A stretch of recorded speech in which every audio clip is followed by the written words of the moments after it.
जय श्री कृष्ण दोस्तों, आपका बहुत बहुत स्वागत है हमारे इस चैनल पर। दोस्तों, आज की वीडियो में हम आपको महाभारत की 14 ऐसी सीखों के बारे में बताने जा रहे हैं जो जीवन के हर क्षेत्र के लिए उपयोगी है। महाभारत को अमूमन युद्ध से संबंधित ग्रंथ माना जाता है, पर वास्तव में यह जीवन के हर पहलुओं से जुड़ा हुआ ग्रंथ है, जिसकी उपयोगिता व प्रासंगिकता कभी खत्म नहीं होती। ये ग्रंथ आमजन से लेकर राजनीति व प्रबंधन के कई गुर हमें सिखाता है। तो चलिए शुरू करते हैं आज की हमारी ये वीडियो। पहला है युद्ध अंतिम विकल्प। महाभारत सिखाता है कि लड़ाई या युद्ध किसी भी व्यक्ति या देश के लिए अंतिम विकल्प होना चाहिए। शिशुपाल के बार बार आक्रमण पर भी श्री कृष्ण युद्ध से बचते रहे। जरासंध, काल्यवन और बाणासुर के आक्रमण पर उन्होंने मथुरा को रण छोड़ कहलाना भी स्वीकार किया, पर वे अंत तक युद्ध टालते रहे। महाभारत से पहले भी उन्होंने कौरवों को शांति दूत के रूप में खूब समझाया। सारे प्रयास विफल होने पर ही उन्होंने अंत में युद्ध का समर्थन किया।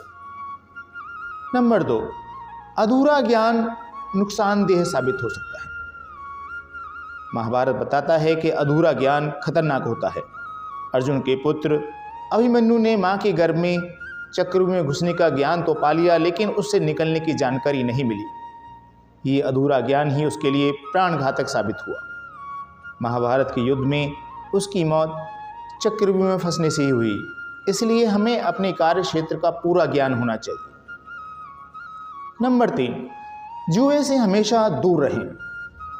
महाभारत युद्ध का आधार कौरवों और पांडवों के बीच खेला गया जुआ था, जिसमें पांडव जीत के लालच में अपना सब कुछ हारने के बाद पत्नी द्रौपदी को भी दांव पर लगा उसे गंवा देते हैं, जिसके बाद भरी सभा में उसका चीरहरण ही महाभारत युद्ध का मुख्य कारण बना। ऐसे में महाभारत हमें सिखाता है कि लालच में आकर जुए व सट्टे जैसे कामों में नहीं फंसना चाहिए।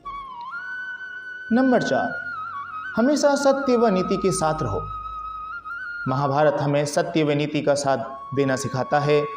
भीष्म, द्रोणाचार्य व कर्ण जैसे योद्धाओं ने सही व गलत को जानने पर भी कौरवों का साथ देकर अपयश प्राप्त किया, जबकि श्री कृष्ण ने कमजोर लेकिन सही पांडवों का साथ देकर हमेशा सत्य व नीति का साथ देने की शिक्षा दी।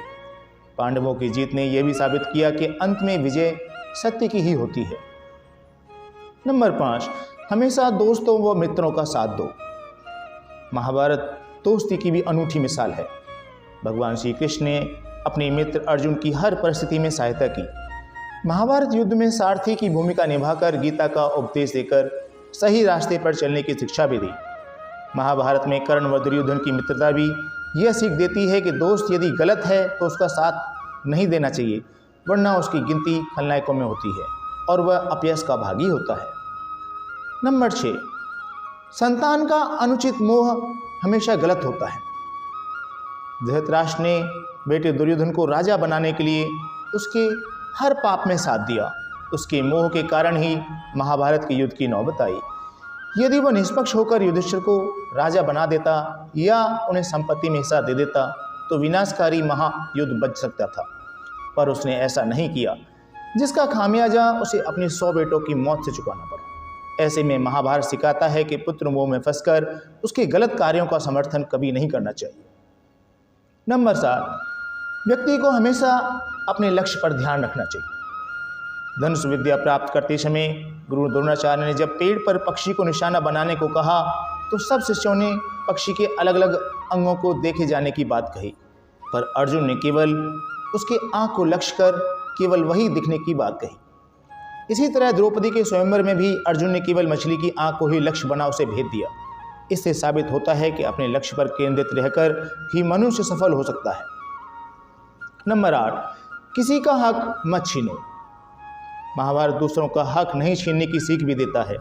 पांडवों के राज्य का हक छीनने पर कौरवों का विनाश ही हुआ, जबकि कंस का वध कर उसका राजपाट अपने नाना उग्रसेन को सौंपकर श्री कृष्ण ने प्रसिद्धि प्राप्त की। ऐसे में दूसरों के अधिकार या संपत्ति पर कभी भी हक नहीं जमाना चाहिए। नंबर 9, एकलव्य जैसा जुनून होना चाहिए। महाभारत में एकलव्य को धनुष विद्या सीखने के लिए गुरु नहीं मिले, पर उसने इस विद्या को सीखने का संकल्प लेकर अभ्यास कर ही धनुष विद्या में महारत हासिल कर लिया।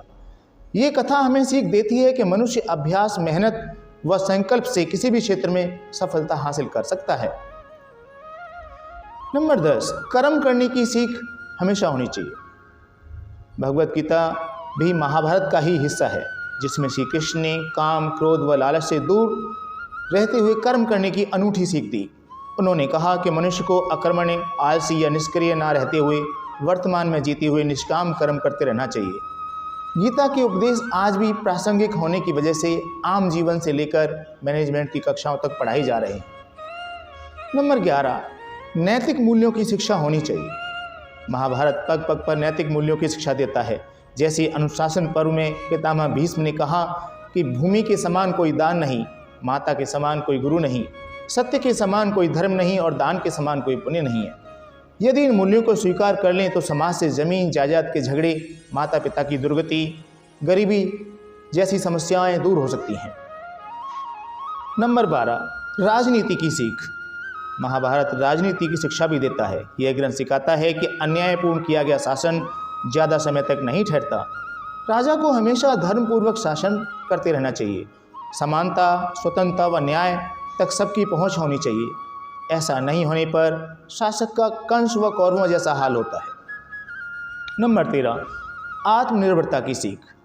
महाभारत में एक चक्रा राज्य का राजा अपने बल की बजाय बकासुर राक्षस के बल पर राज करता था। लोगों की बलि मांगने पर भी राजा बकासुर के सामने असहाय था। बाद में भीम ने उसको मारकर प्रजा को उसके आतंक से मुक्त कराया। ये कथा दूसरों के भरोसे रहने की बजाय आत्मनिर्भरता की सीख देती है। नंबर 14, हमेशा उकसावे से बचें। महाभारत के युद्ध का एक बड़ा कारण दुर्योधन को उसके मामा शकुनी द्वारा बार बार उकसाना भी था। इसी तरह कर्ण ने भी दुर्योधन के उकसावे में आकर अर्जुन के लिए रखे बाण को घटोत्कच पर चलाकर कौरवों की हार तय कर दी थी। ऐसे में महाभारत हमें यह भी सिखाता है कि कभी भी किसी के उकसावे में ना आकर अपने विवेक से हमें काम लेना चाहिए। तो दोस्तों, आशा करते हैं आपको हमारी ये वीडियो पसंद आई होगी। अगर आपको ये वीडियो पसंद आई हो तो अपने मित्रों और दोस्तों को शेयर करना ना भूलें। साथ ही आप हमारे चैनल पर पहली बार आए हैं तो हमारे चैनल को सब्सक्राइब जरूर कर लें। जय श्री कृष्ण।